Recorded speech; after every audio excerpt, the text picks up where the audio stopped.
بسم الله الرحمن الرحيم والفجر وليال عشر والشفع والوتر والليل إذا يسر هل في ذلك قسم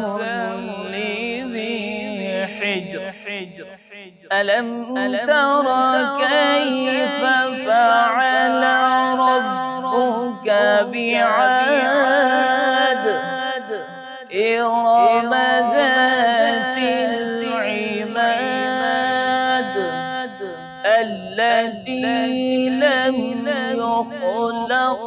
مثلها في البلاد وثمود الذين جابوا الصخر بالواد وفرعون ذي الأوتاد الذين طغوا في البلاد فأكثروا فيها الفساد فصب عليهم ربك سوط عذاب إن ربك لبالمرصاد فأما الإنسان إذا ما ابتلاه ربه فأكرمه ونعمه فيقول ربي أكرمن وأما إذا ما ابتلاه فقدر عليه رزقه فيقول ربي أهانن كلا بل لا تكرمون اليتيم ولا تحاضون على طعام المسكين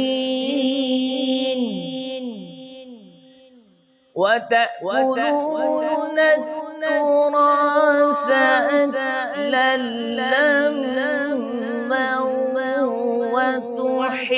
وتحبون المال حبا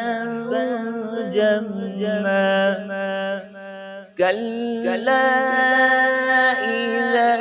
دكت الأرض دكا دكا وجاء ربك والملك صفا صفا وجيء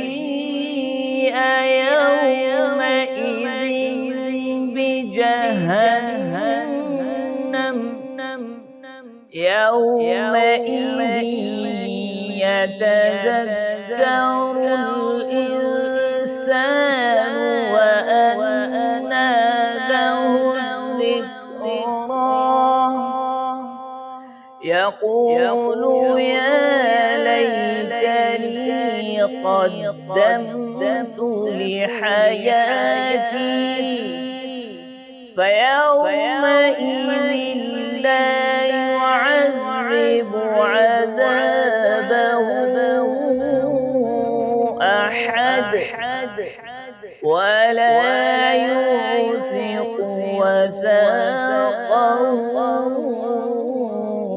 أحد يا أيتها النفس المطمئنة ارجعي إلى ربك راضية مرضية فادخلي في